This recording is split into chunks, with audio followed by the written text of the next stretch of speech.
Hello there, welcome back to the MDL, possibly for the last time in the SA qualifiers. My name is Nomad, I'm here with Clairvoyance, and we're bringing you Infamous versus SG Esports, where we have Infamous 2 games ahead, and SG only managing to find 1 win so far. Now, coming into this one, we do have Infamous, unfortunately, getting that Viper banned out, so no more Pepita Viper. But Clairvoyance, would you care to elaborate on what happened last game for us? Just a quick recap. Yeah, starting with the drafting stage, they revealed all of the cores as second pick up to the 4th pick. So the last pick of the game, they ended up picking a support, or in that case, a Doom. And then they transitioned the Furion pick, which was their first pick of the game, into a support. It created a scenario where the Furion didn't really have much relevance. Infamous had a very strong PL lineup that beat the Invoker in lane and proceeded to kind of snowball the game. And of course, the Pepita Viper, which was banned out, also having a big impact in the laning stages, being able to win his lane and apply a lot of pressure just by existing on the map. Yeah. Alrighty. And, well, Infamous do find the victory in the end. So, game number 3. What do you do now if you're SG Esports? I mean, what was their lineup which they won the game? They had the Death Prophet, didn't they? Yeah, they had the Elder Titan, actually. But they won't get it this time. They picked the Lifestealer right into the Lifestealer right into the Tiny because it always has a good matchup against Tiny. Speaking of which, I believe this is the first game that Tiny made it out of the ban phase in this series so far. And I think that's because SG decided to ban Bane over the Tiny.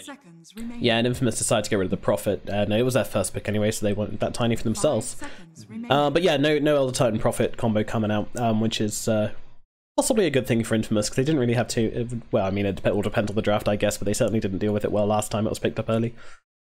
So, this Lifestealer early pick, this hero's been gaining like a huge splash in popularity.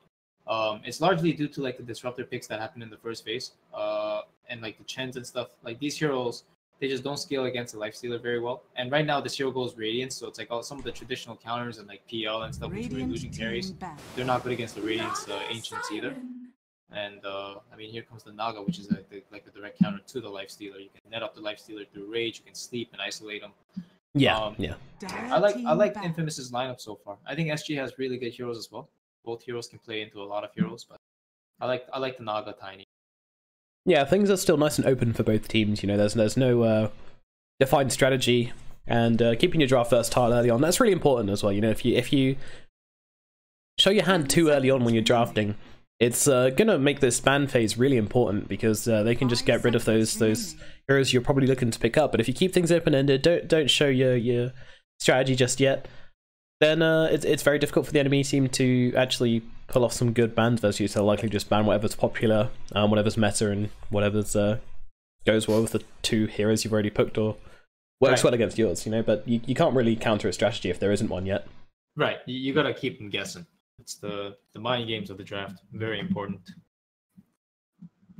Standard bans coming out of SG here, though. They banned the Terrorblade. They have the Elder Titan, but once again, a support is never the sole answer to a Terrorblade, and Lifestealer is definitely not the answer to the Terrorblade. So that hero gets out. I would assume Infamous are going to ban another hero that's good against the Tiny, maybe a 5-position hero as well. Sand King gets banned. I didn't expect them to pick Sand King, especially after the previous games. I would expect SG to look into Witch Doctor, because they have the Tiny on the other team, and it's a hero that has some lane presence. It works well with Elder Titan. Okay, interesting. We'll see if they do decide to pick up that guy. 10 seconds remaining. Any more like kind of specific picks we might see? We saw the 4DR Invoker last game. Unfortunately, that didn't quite work. Are you expecting anything else crazy going to come out on this final game, or do you think I think SG are going to be playing pretty safe now? They're 1 game away from elimination. Yeah, I mean, that's honestly a pretty scary thing to think about, right? It's like when you're playing your elimination game, and depending on how you lost the previous game, a lot of time morale is down, even if you're at like a team house, for example. The best way actually to treat it is that every game is the best of one, and you absolutely cannot think about the stakes. Because the moment you start thinking about the stakes and worrying about like, oh, maybe if we do this, like it might turn out like last game, you know, like that's when you start planting the seeds of doubt, and that's when it really kills you. So I would say SG, they just need to play a confident, solid game, like as always, and just assume that this is another game going in. I would sincerely advise the Witch Doctor pick, because specifically, okay, a Dark Willow, sure, that's acceptable, but they needed a support, and they also didn't want to show too much, because once again, they're in this second pick scenario, And last game, Nomad, they didn't abuse the second pick potential in the very last pick of the game. No, and that really upset you, didn't it? You weren't happy about that one. As we had the final pick. What was the last guy coming out in the end? I think it was Doom. the Doom. Yeah, the final pick Doom, which I guess was a bit of a curveball, but it didn't really work out for them. I mean, again, it's like the Doombringer is fine as a hero if it counters like one of the cores really badly. The problem is they didn't give the Doom a lane, and they had a support Fury, and that had no purpose. So why would you set yourself up in that scenario, right? Yeah, you got 2 heroes there which don't really do a whole lot except for dooming and full stuffing things. So yeah, essentially shot themselves in the foot. So hopefully, with this 5 position not showing much, that's like this game is gonna be different. Like they're gonna save this last pick for a core that like dominates the game or something. They pick Puck here, so they're a little bit more magic reliant at this point. Pretty good lineup still, but Dark Willow Puck is obviously one of the. You've seen the combo in action yet? It's like you coil and then you ulti and then they all just get coil stun. Yeah, all the coils just break. Yeah, if you can get a decent timing aghanims on the Puck as well, it's really brutal. But in the offlane, it can be hard to do. Very hard, like very strong combo. But again, like they're very magic heavy, so in the physical department they can be like they can be shoved in a little bit. I would say Infamous, like they're looking at like this underloaded Tidehunter hero at this point, unless they want to offlane the Tiny. Yeah, I guess that could be an option for them actually. I feel like that's quite likely, but yeah, Infamous being forced into picking up some cores now. Gonna be nice for SG to be able to get the pick over which mid hero they get, but we have a Beastmaster coming out for Infamous. That is the Lifestealer counter pick, keeping him still, even if he does get that rage off. Yeah, it's also a hero that's really good against Puck. If you ever get like 1v1 BM against Puck, like the BM will destroy the Puck. The wild access to physical damage. He pushes in the wave constantly with his inner beast aura, and Puck cannot fight against like a creep wave and a hero. So a nice pickup. It also synergizes well with their lineup in a sense like BM, Naga, Jakiro. Like these heroes are going to be pushing. You know, they're going to be getting a lot of vision. They're going to be pushing a lot of creep waves and towers. Yeah, also Tiny thriving off the inner beast attack speed as well. Yes, nice that is also nice addition. My only fear is that honestly, like even though BM is traditionally a counter to Nyx in the sense that like you roar him, like Lifestealer is one of those heroes you would pick against a BM because like it gives you such a good laning phase. And once again, like the Ancient's Radiance build doesn't care about BM, right? Like you're not gonna roar an Ancient. So true. And yeah, Lifestealer is one of these guys who just like unless you can nuke him down, unless you can really apply some heavy like kill potential pressure on him, he's gonna have a great lane. 'Cause he's got Feast, you know, Axis. They're gonna come through, and he's just gonna keep on eating creeps. Mm-hmm. Now, this can become a pressure lane, depending on how they do it. Like, if they decide to send a Naga there and just constantly sit there and it's just a Lifestealer and a Willow, like, they might be able to bully them. Assuming, like, the Elder Titan wants to play with the Puck. But at the same time, like, if they have, like, a Tiny going against the Puck, like, it doesn't matter what the Elder Titan does, because the Tiny will destroy that Puck. It's not a fair matchup. Yeah. Okay, so final picks coming out soon. Well, first, I mean, both. It looks like it's going to be the mid versus mid to be final picked. What does SG want to ban out here? They're actually going to get rid of the Pug now. Okay, so what does Infamous want to ban out here? Infamous wants to ban out a hero that can deter their push. Also scale. Like, I would say OD might be a good ban just because they have Tiny and Beastmaster. And yeah, that's like, true. They just don't, but it's largely going to depend on what they want to pick last year. I know the type of player Papita might be, but I don't know what type of hero he wants to play here. Obviously, Viper's banned out. He's not the type of guy that wants to play a slow-paced game. He wants to like run at the enemy constantly. He's like the Razor Viper type of player. Both heroes are banned. So, actually ban out the PL. Okay. Yeah, I can't see an OD coming out from SG. But what's Infamous pick? They're gonna pick the TA. I mean, OD lanes pretty well versus TA. Yes, so TA is obviously the best pick, like one of the better picks rather, against like the Puck Lifestealer cores and Elder Titan doesn't do match and all that stuff. But now SG can definitely pick something like OD. 10 seconds remaining. They can beat OD. Like Infamous have a lot of presence and they can end this game early. 5 seconds. The problem is though is like the laning phase again. Like OD is very, very good against TA in the lane. Yeah, it's options available, but yeah, I mean, obviously if SG come out too quickly out of that laning phase with a Lifestealer and a Puck, I mean, that's a lot of distance clear, that's a lot of ganking potential, it's a lot of pressure around the map, which Infamous might not be able to deal with, especially if the TA doesn't get the start they want. I mean, so I was having this conversation with someone the other day. TA, does she play well from behind? Because obviously she can farm stacks quite nicely if they're made for her, so she doesn't have the best laning phase. You know, how does her game generally go? TA plays fine from behind, I would say. The new TA right now, one of the most underrated aspects about her is the traps. Trap damage, yeah, the ability to farm around the map. Yeah. Okay, so they went for DK. DK is actually a really good hero against TA in the Dota 2 game. it's okay in the lane in the sense that TA can just refract and get CS. But I really I don't know. Like DK is a hero that can like very well fall into that place where he just ends up doing nothing. Like because like, your team's getting destroyed, or like he pushes towers and stuff, but like his team is not strong enough and he can't really play alone. You know what I mean? Yeah, So, yeah. But of course that ult does a really good job of taking down those refraction charges as well on the Templar Assassin, which is something they were a little bit lacking beforehand. The most important thing is the armor, actually. TA is really bad against tanky heroes. Like, if you ever seen TA against like PL and Terrorblade, like, TA never killed those heroes. Yeah, true. And they're not particularly mobile either, so it's just a case of TA not being able to get the damage out. Well, PL is, but Terrorblade's not. Lifestealer, is he going to go for the Armlet physical build or going to go for a Radiance? I mean, at this point, I feel like he 100% goes the Radiance build. I mean, like, like, the physical build is okay against Tiny, but Lifestealer in general will always be good against Tiny. So you really have to worry about just the two things that are coming out of Infamous right now is the TA, which is like the strongest hero, the last pick, the mid, and you have to worry about the push. I would say the Radiance does a better job dealing with both those things than like the Armlet does, for example. Okay then, alright, well let's get into this game. It's SG versus Infamous in this best of 5 series, and Infamous, they're on the verge of winning, but right now, I think we're kind of favoring that SG draft a little bit, aren't we? I think, again, like it's tough. I didn't like the DK as much. I do actually prefer Infamous overall just because of that DK pick, but SG can snowball really hard. I actually think SG's lineup is just as good. Prepare for battle. Okay then, alright then. So you're going for a 50-50 split. You're copping out on me again, are you? I'm going for a 55 Infamous here. I think 55% chance an Infamous win. Alright. Well, I'm going to put all of my coins, I'm going to put everything onto SG this game. I like draft a little bit more. I just think that they will find this Radiance on the Lifestealer, and Infamous won't have the tools to deal with it. You know, a Naga Song into Rage, I always, it's okay to stop the to kind of focus down the Lifestealer, get everybody on him, and disable the rest of the team. But I mean, I don't know. I feel like Rage doesn't have the same duration as early BKBs. You know, that's 6 seconds. Sometimes it's not enough to bring him down. And then the rest of your team comes back up and you can change things around. I don't know. I'm just kind of theory crafting what could happen in the fights here. But looking at the runes, I mean, we've got a little bit of a Mexican standoff here as Pepita and Excelgood staring down Follicor and Leposa here. And they will be... What's the Mexican standoff? You've piqued my interest. Mexican standoff. Well, you know, it's when... Pepita, he's baiting. He's throwing down the enchanted mango to see if he can get Leposa interested. Yeah, Mexican standoff, you know, when you have the you challenge each other to a duel, and then you kind of in the middle of the town, you know, the tumbleweed going past and the two cowboys staring at each other. Oh, is that called I thought that was just like a Western thing. It's called a Mexican standoff, huh? Yeah, but I think that's the correct terminology, yeah. I didn't know that name to it. Oh, yeah, so you teach me about Dota and I teach you about strange sayings. Life, yeah. Life, yeah. Philosophy, Thanks. life, and everything about it.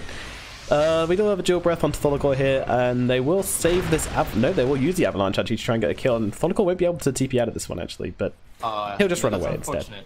I think Pepita, if he actually just decided to stun or toss right away the moment they met, he would have died because he would have been able to body block him for sure. Yeah, I mean I was kind of expecting that to happen, and if he didn't use the stun, then I assume he's trying to save it just for the laning phase. I don't know. I assume there was some deep meaning for not using that stun, but in the middle lane, Templar Assassin's taking a lot of harass from 4DR here as he gets his own level 2 and just gonna slam down onto the TA. Just, you know, early on it's kind of, it's not fantastic for the TA. She can't dominate this lane, and things are just gonna get worse and worse as the levels tick through. Yeah, a good DK and like 40R is like, this guy loves his DKs and invokers. They're just gonna hit you because they know like if you get into a right-click battle trade, the TA will never win. Yeah. But if you play passive and the TA starts getting side blades on you, that's when you lose because the side blades do pure damage and ignore your armor. Yeah, look at this guy. He's just tanking up all the creeps. He's just like, yeah, man, let's go. I'm gonna keep on stabbing you. And this is how you play the matchup. Yeah. Naga getting quite low in the bottom lane versus this Dark Willow on the Lifestealer lane. I feel like there's going to be a lot going on down here as both of these matchups kind of want to kill each other. And there goes the net and the axes, and you're going to have your first blood as they take down Pekko. Nice synergy there between those two. Very, very quick together. Again, the BN Naga, something that you really have to watch out for. The dueling potential with the Beastmaster is always good. Yep, and Costabil just decides he needs some health back, so he's going to open up Beastmaster and feast on his inside, but now the stun coming out, and Costabil, he's going to go down. didn't quite heal up as much as I think thought he was gonna. I mean, he just shouldn't be fighting a BM, right? Like at level 2, like BM's at 400 HP with a stealth shield. You're not going to leech off that much. I don't know why he fought him there. That was kind of silly. Okay, well, oh, Thodicore. Actually finding it up with Excel good. And yep, this is the classic Elder Titan bullying a support scenario we've seen a couple of games ago. And once again, yeah, Excel good's just kind of having a bit of a flashback here. As 4DR continues to lay the pressure onto Templar Assassin, but with the dual breath. The liquid fire and a nice side blade, beautifully done there. Brings down the Dragon Knight. Now Thodicore's getting up in Excelgood's face, but now the fairy fire Thodicore, he can't figure it out and he dies. Oh no, that was a blunder. He jumped in to try and get a kill onto a support and ended up just feeding the mid. Oh dear, that was tragic. Yeah, it's a shame because 4DR is playing this so well, right? Like, you see the CS, it doesn't look that bad, but he's only going to pull ahead, you know? This TA doesn't have the self-sustain like the DK does to be able to just sit here. So, yeah, like, it's really unfortunate the DK just dies and they feed another kill. Yeah. But it should be fine. The most important thing is the side lanes this game. Like, once again, this Tiny, top of the network charts, and this Beastmaster also free-farming against the Lifestealer. Like, this is the worst-case scenario for them. Well, there's going to be a TP in this top lane as Excelgood coming back to lane after getting very low versus the Elder Titan. And, well, currently 4 kills and 0 to Infamous, so SG a little bit far behind in this laning phase to start things off when it comes to kills. And also, yeah, their lanes not looking fantastic. No, net down at bottom will get broken by the Rage, though. Lifesteal holding on to that for when it's needed. Are they going to try and turn this around onto Matthew? I feel like they possibly could. I don't. So no, they can't. They can't kill him. The Beastmaster is just gonna come and like walk them both down. So it's too scary. Yeah, poor Costabile having a pretty rough time down this bottom lane. 12 CS versus the Beastmaster's 17, and then you compare that to the Tiny who's sitting on 20 right now. So yeah, and you know what? He just picked up a bottle, and he's gonna go for bounty runes. Like this is a pretty done lane for Costabile. He doesn't even have boots yet. The moment he gets boots, it doesn't get better because he doesn't have to sustain anymore. Yeah, where is this Elder Titan? Does he come and help or? No, he has to actually just stay top still, I think, because if the moment he leaves top, this puck is gonna get completely dominated. As Well, I say that, he's gonna come down bottom. See, I've just been casting so much as I'm kind of in the mindset of these players now, so I know what's coming. They might actually get the kill onto Matthew, though this Astral's taken a really long time to come in, and it's mean that Thodicore's not gonna have the damage to deal with Matthew here. But now it comes, and now he turns around and he says hello, and Matthew's just like, oh my god, but he does have the net, and. Yeah, Thodicore, I think did he override his own damage there? No, it stacks. Oh. Like, it gives you like a... Okay. I mean, it doesn't actually override. It gives you an extended duration on the previous spirit. That's what it does. Okay, right. So it's a nice little mechanic. But again, like, this is the problem. So if he ports down here, which he did, right? The Dire team uses Shrine because it's the offlane Shrine. And they'll come back to the lane, and what's going to change? Like, they're not going to be able to shove them out still. Even if they get a kill on the BM, he'll return and do the exact same thing, and the Lifestealer still won't be getting free farm. That's the reason I don't want this hero down here. Because if your situation doesn't change that much while you're pouring all your resources in, then you got to look at the trade-offs and like the gains on the other side of the other parts of the map. And again, like I think this puck will start suffering very soon. Yeah. Well, at the moment things aren't going too badly for him, but as you say, versus a Tiny, things will start to go bad soon, especially without the help of his Elder Titan. So yeah, as you say. As I say that, I realized something that's not as bad as I thought. The Tiny, if he went max tree grab, he would have been destroying the puck. But because he's going double nuke build, he doesn't have the long range harass potential off cooldown as much. Okay, right, yeah, that's probably because he assumed that this Elder Titan would be staying up here. Now the Elder Titan's moved, he's kind of going, oh, well, I'm suffering honestly, from regrets. Even then the tree grab build is better. I think mid one, if you watch the DreamHack games, yeah, I think mid one demonstrated that pretty much every game you play Tiny. True. You can't skip tree grab, it's just too good. Gotta put the value in the spells that matter. Middle lane looks like they're trying to make a little bit of rotation onto DK, but DK knows. They've sniffed this one out. I hope. Magic stick? Oh, bottom lane. Oh no, Beastmaster, he's falling pretty low here, and one more hit, Thodicore will find it. But now comes in Matthew just to finish off that Elder Titan. Not quite worth it, but at least they get something. So there it is, right? Like, they get the Beastmaster kill, they lose another kill, but then what's gonna happen when the BM returns? You know what I mean? Like, this Lifestealer is still not gonna be free farming it. Oh, although the stun onto Matthew, he's actually stayed around a little bit too long here, I think, and does he go down? Yeah, he goes down. Oh, he's actually got the bottle. He should die. Wow, he's getting really low. Oh, oh, the bottle! Oh my god, he lives and actually gets the turnaround kill. That is unreal. That is to be unreal. fair, I blame Costa Build for that. He should have used open wounds the moment he reached them, and he should have raged and then he was just right-clicking down. So the fact that they're still saving spells again, like, it just doesn't make sense to me. Jeez. Well, that is a successful retreat. And that was so, like, that was with the, because of the bottle. Like, she wouldn't have survived if it wasn't for that bottle. So sharing bottles is good for you. They're not like needles. Oh, and finally the puck goes down. Yeah, finally in the top lane, Tapia does find it, but yeah, bottle. This matchup, dude, is not remotely close. Because, like, what happens is the puck gets into attack range to hit the Tiny, and then the Tiny responds in kind and hits the puck, and puck takes double the damage that Tiny takes, right? Yeah. This puck has lower armor, lower HP, and lower damage. So it's really unfair. Like, this ET, once again, Theolicor, like, I don't know, man. He keeps going to the other parts of the map where I feel like his impact is gonna, like, lessen because of his own decision. So it must be like the team asking for help or something, because I really feel like no player would make this on like their own accord, make this decision. Yeah, well, I guess it's about Matthew getting low. No bottle to save him this time, so he will go down. Although I say that the wand is there. Didn't spot that one. And there we go. Pucky gets it. Finally getting a return kill. And yes, in the poster, with a successful rotation down to the bottom lane. This guy just start roaming now? Is he like done with his lane? He had the dream course, that's why he made the first rotation, but I mean, this hurts him regardless, right? But he's got to go back up top now and keep dealing with this Tiny, otherwise Tiny's just gonna get like, mind you, he's gonna get whatever he wants anyway, I guess. Yeah, so this is the problem. Like, once you leave the lane like this after you die in a losing matchup, there's like 0% chance for recovery. At least if he came back up here and then had help with the Elder Titan or something, he can hold the tower. But he can't even do that anymore. So once again, another move that I feel like is not going to have the payoffs that they're looking for. It's like, it's something that's good for them in that immediate moment because they wanted to use the coil, for example. But then what's next in the next like entire minute after that? It's like it's really, you know, it hurts your game. So Dota's a very investment related game. Like, you know, the skills that you get, the items that you buy with these Aquilas and ring like stats, regen, like these things are all to help you build. And some of these moves are not helping anybody build. It's just something like instant gratification type of. They see something that's good for 5 seconds. It hurts their game in the future. Well, there comes a Cursed Crown onto BNN, and with the shout as well, even returned. It doesn't look like, yeah, BNN's gonna go down, right? BNN is gonna go down. One more hit. There you go. Tholicor gets it with the Infest as well. Matthew also getting low as. Oh, Pepita coming in though, getting the double kill. The toss takes down 2 for 1. And Costabile finds himself very alone all of a sudden as they didn't manage to finish off Matthew. Once again, this Naga Siren, her armor is really coming into play this game as they are really struggling to finish her off in pretty much every single fight, it feels like.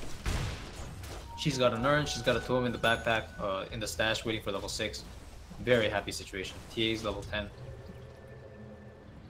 They're so happy with their scenario right now. Yeah, Infamous looking very, very confident. Who did he roll the Dark Willow? I don't know who he rolled at that fight, but Costable, if you check his inventory, he's actually going for the physical build. He's going for Armlet. Ooh, okay, well we did say we didn't like this. Maybe they're gonna need the right click damage though. If I don't know, what's the DK building? I mean, the problem with right click this game is like there's so many turns to it, right? Yeah. We have the Roar, we have the Naga Net, we have the Naga Song, we have all these heroes with the net worth lead, we have a TA that can't die to the Lifestealer right clicks. Like, there's just so many reasons why I feel like this item, once again, another thing that's good for the short term, but not the good for the not gonna win you the game. It's not the best for the long term. And DK is also going for the armlet, so oh boy.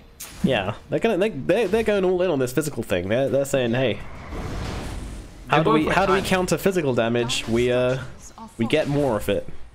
They can't counter all of our physical damage, to an extent. It could be the case, but we'll see. As well, Infamous getting busy in the bottom lane as they use this catapult wave to the best of their ability and push down a tier 2 tower. And they are going to try and make the trade in SG, but once they take down this tier 2 bottom, they'll just TP up and defend that all over every time. I don't think so. I think if I'm Infamous, I just want to push. Keep pushing. Because what the keep pushing does is like, as long as SG show their heroes up like this, they cannot defend this bottom. And when they make their heroes go back to the base, that's when you leave, right? Because you force all these rotations back to base and they're stuck there without doing anything. So that's exactly what just happened. Infamous just walked up to the high ground, 2 heroes ported back, an Elder Titan and Dark Willow. Now the nice thing is SG still have a hero up here, which is really good. but they in the end lost the trade. They're losing 3 towers for 1. Yeah, it's and they're not even taking this top tower actually. 40 yards getting out. Yeah, they can't, right? Because the support's ported out. All of a sudden, you have no presence. If there's Yeah, one or yeah, two yeah. heroes that come, you'll just die. So. Jeez. Well, it's a rough game for SG so far, but I mean, we've seen them come back from the laning phase before. Hopefully, they'll pull it off again. But Infamous looking very, very strong as and we haven't. This Tiny hasn't really been turning up to anything yet either. I mean, he came to one fight, got a double kill, and now they're just kind of pushing together. And yeah, they've got so much damage, so much jump potential. TA, she's actually going. Oh, she's got her Desolator as well. This is big.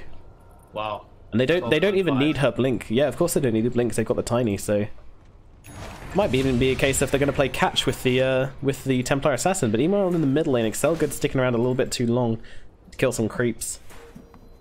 Yeah, I think what what they want to do is they want to get a kill or two because they already have the tier 1 mid. They're just gonna go for the tier 1 top, and then once they have those towers, they're gonna be able to just roll shit.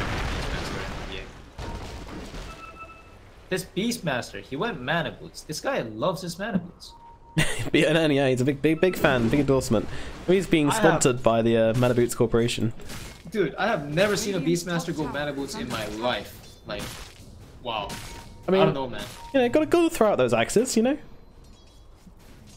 I mean, I suppose, but I don't know, man. BM without like phase boots or bots potential, I really don't. Yeah, I mean the power treads and the phase just give them so much. In the middle lane though, they were able to find the kill onto Excelgood, but Pepita getting the turnaround kill onto Pekko. And 40R, well, he's happy with that. They got a kill and they'll just back off. When you're behind, like trading a support for a support is always worth it for the team that's behind, right? Yeah, they can. At this point, they'll just take anything they can get, you know, because they know they're behind. Scavengers, absolute scavengers. Well, vultures, man, vultures. South Americans. Oof. And I'm still waiting to see the Pepita blink in and toss them back to the Templar Assassin meld. That's going to be a point to look out for me. I'm hoping it happens. It's got it, right? Just for you, maybe. I don't know. Yeah. Can you just like message one of the players right now? I know you're pretty close to these guys, so. Oh yeah, let me just. All right, thanks, man. Appreciate it. Yeah, I'll be on it. All right, cool. The BM got a Blightstone, so I'm assuming if he turns it into Medallion, they can just have a really heavy presence lineup, and they can actually shred DK's armor. Well, congratulations to Puck. She has just gotten pregnant with her Lifestealer. But they are gonna kind of back out a little bit on Infamous. Look at how aggressive this Jakira's movements are. I mean, obviously he's trying to get down a deep ward here, but there is nobody here to help him out if they go on him. Luckily, they don't spot him going for that cheeky ward. I don't care. Meanwhile, BN just axes every day, and yep, Helm of the Dominator and Arcanes. Very interesting to see a player go for the same build on 2 different heroes. But the 2 different heroes are Beastmaster and Puck. As a matter of fact, he did it in game 1 as well with the Brewmaster, right? He actually just did this build every single game. He just goes Mana Boots, Dominator every single game. Like, this guy is smart. BNN is smart. He's a level above us all, so he's eliminated an entire level of thinking out of its game, so he can just focus on making the plays and turning it around. Listen, man, I think I've been pretty harsh on pointing out some of the individual play mistakes, but this is something I'll give credit to. I'm not gonna lie, this might just be genius. Who knows? Yeah, this is new meta. Well, Roshan is gonna be the call for Infamous as they run into that pit, though they want to clear out, maybe get a kill before going with that Roche, just to secure it, because they do have some good Roche fighters on the side of SG. They've got the Puck, they've got the Terrorize, and they've got the Elder Titans, so Tholicore could fall here. Are they willing to die for it? Yes, they are. They will find that kill, but now turning it around onto Pepita. Gostabil is here. She has that net and will use it to help Pepita get out, and she's actually going, and Pepita's just waiting, bottling up, although in comes Pekko using the Terrorize, gonna force back the Tiny. Now the shout comes out, and they are looking to try and take down 4DR here, but this is one tanky Beastmaster, and in comes Pepita, surrounded by heroes. 4DR hits the deck. Pekko back onto the high ground now, and now's the song. This might allow them to dive. Nope, they cancel it, as they're going to take down Leposa, and actually that was pretty sick, because they knew that the Puck's cooldowns were on, so if you cancel that song, then you can get the Puck before he's got time to orb out or anything like that. So that was pretty smart to cancel that song immediately. So I think they have enough earn charges that they can just decide to walk up high ground and hit the tier 3 for a bit. They know Puck is down for 15 seconds. They can't really go without the Puck. But they will definitely not commit to this push, I think. I think they should be back with the Roshan afterwards. Yeah, they're back in like 1 second. Actually, Matthew's on the really high ground right now. Dodges the Cursed Crown, but does get hit by the Elder Titan Stomp. We'll still make it out, and random toss there, you know, why not? Just tossing him away just in case, like, you know, they're chasing, and you know, the Tiny can get away because he has Shadow Blade, Naga can't, so. You need to finish off that creep, right? Okay, just gonna leave the Ancient Prowler alive. Because I guess if you don't just leave one creep alive, then that means Elder Titan for the next for the Roshan fight. If that happens, he's only gonna have one creep on his Astral, I guess. I'm sure that wasn't true. I'm pretty sure it's just like you don't want to stop for anything as long as you can just survive on your heroes. After all, like they took everything they could just now, right? They have a 13k gold lead. They did a lot of chip damage to the tier 3. They know that the only thing they have to do at this point is wait for Naga Song, smoke his 5, run into them with our golden item advantage, and they will definitely win that fight. So you play slow and steady and safe. Okay, but it could have been the ancient thing. Anyway, Dark Willow. Just say you don't know. Yeah, you're right, dude. That Elder Titan with that extra 20 damage, I'm not gonna lie, he might be a punching force. You kind of have to be wary of that. Should your support be sitting at 1.1k value at 18 minutes? Is that okay? That feels like it's pretty bad for the Dark Willow. I'll be honest. Pekko, I'm sure, knows that this is worse than anyone else, but at the same time, he was playing Fury in last game, and I'm sure it can't be any worse than that. True. So. Well, 3 cores from Infamous up, leading that net worth chart, and SG just a little bit far behind right now. They need something, and these armlets are coming out from them. As Lifestealer is now going to go for that Radiance after the armlet. Maybe finding a kill onto the Beastmaster here could be pretty big for them, but unfortunately he's in the middle of a creep wave, so he won't get caught by that Bramble Maze. Trying to TP out of this one. Is the sun going to go through? No, it is not. And they can't do anything about that TP. What a shame. Meanwhile, in the middle lane, yeah, Peter. Peter also dropped the puck down to like 100 HP. He only survived because of the range drop in his inventory. So that's pretty bullshit. Oh, always buy raindrops, kids. They're good for you. Actually, against Tiny, it's a very critical piece of advice. Against Tiny, you actually want a range drop up to like 30 minutes in the game, because most of these heroes at 1k HP can get 100% comboed by the Tiny with Shadow Blade. But with a range drop, you'll actually live like almost. Bottom tower is under attack. Yep. Tiny is one of these heroes you want raindrops against. I always find Shadow Fiend, just another hero you should always have raindrops against every stage of the game. Yeah, in the laning phase. In the laning phase for sure. Maybe like towards later in the game, like if you get heals, you'll probably just die anyway. True. Yeah, like Tiny is like the one and done type of hero, right? He goes in, he goes out. So if you survive his burst, then like it's really bad for Tiny. Yeah, because that's what a Tiny's about, right? That's the entire reason you pick a Tiny, more or less, is to have him being able to go into the backlines and just blow up one person before they get a chance to do anything. Yeah, after a dominant laning phase, like the biggest selling point of this hero is definitely the laning phase. Like, there are so many heroes in Dota that just cannot lane against the Tiny. It's such a pain to deal with. Well, he's going to go hunting with that Shadow Blade. Won't find anybody. We're just going to farm in the Radiant jungle. All of the Radiant, they've rotated around. They've actually made a smoke play into the Infamous jungle, but not going to find anything there. Now, I think this Naga's looking for a catch, which is, it's okay, but I'd rather she just makes illusions, pushes in the 2 lanes that they already have in, get some vision, and just high ground together. Like, they cannot lose this fight with the Aegis. It's actually impossible. Right, well, here we go. Bottom lane, the push is on. And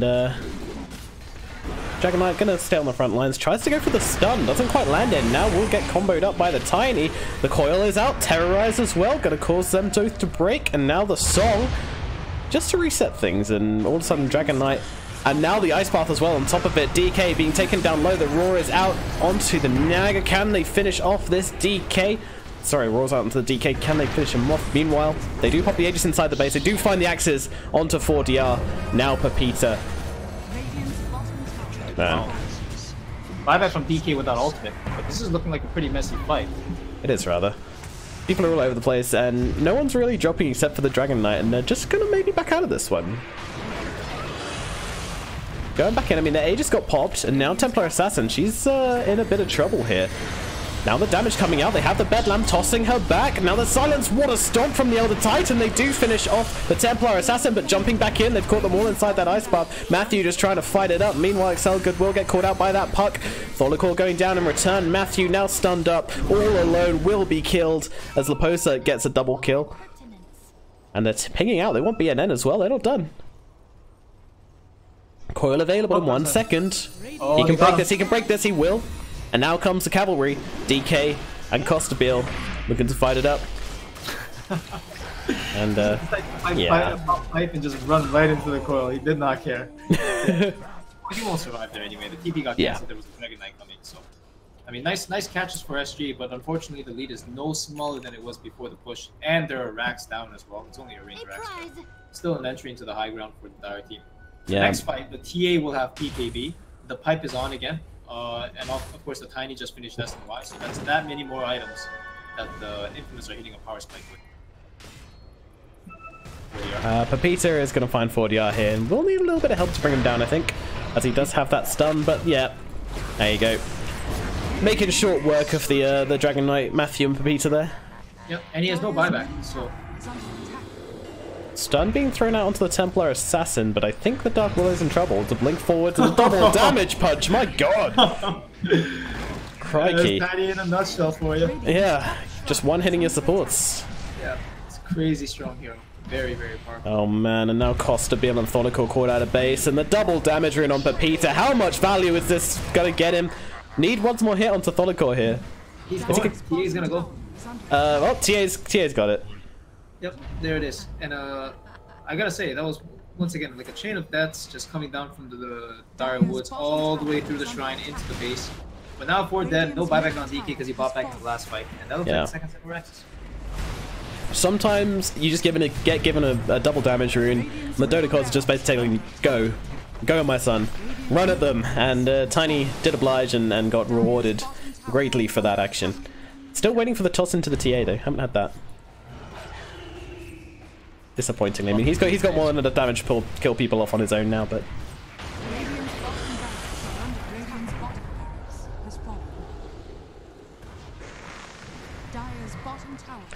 Bramble Maze just keeping the TA in place, but she's got that BKB available, so if they did jump on her, she'd just immediately BKB and turn it around. Meanwhile, Puck is just baiting out here, but... Is she? Oh, she's got the lifesteal inside her. Oh my god, what happened to base? Oh no. Oh no, this is over. Jesus, I actually missed that, because I thought they were going to try and do something with the Puck and the lifesteal, and lifesteal is going to end the game inside Leposa. Alrighty, well, GG is called, and that's it.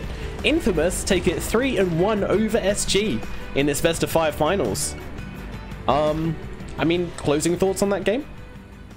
I think, honestly, given the last, I would say even last 3 games, even including the one that SG won, I feel like Infamous actually outclassed them in a lot of fronts. They made a lot of moves to try and come back into the game, and I think in terms of lanes as well, in terms of like orientation of where their heroes should play, they had like the better setup overall. And I think Viper was obviously a critical pick in that. It gave them 2 wins in this series, but overall their understanding of where to put the heroes and how to play the matchups that they were given, I think was superior. And that kind of put SG on the back foot here, because they came out a lot of these lanes on the losing end. And the one game that they won, they actually lost the lanes too. So yeah, I think Infamous 3-1 victory. It's well deserved. We're gonna see them at another LAN with the new lineup. Fantastic. With the new lineup, yeah, new fresh faces and a new can-do attitude. And I mean, it's good to see them getting that. And I have to say, wonderful run through these qualifiers, has to be said. I mean, because they actually seeded bottom in their group, believe it or not.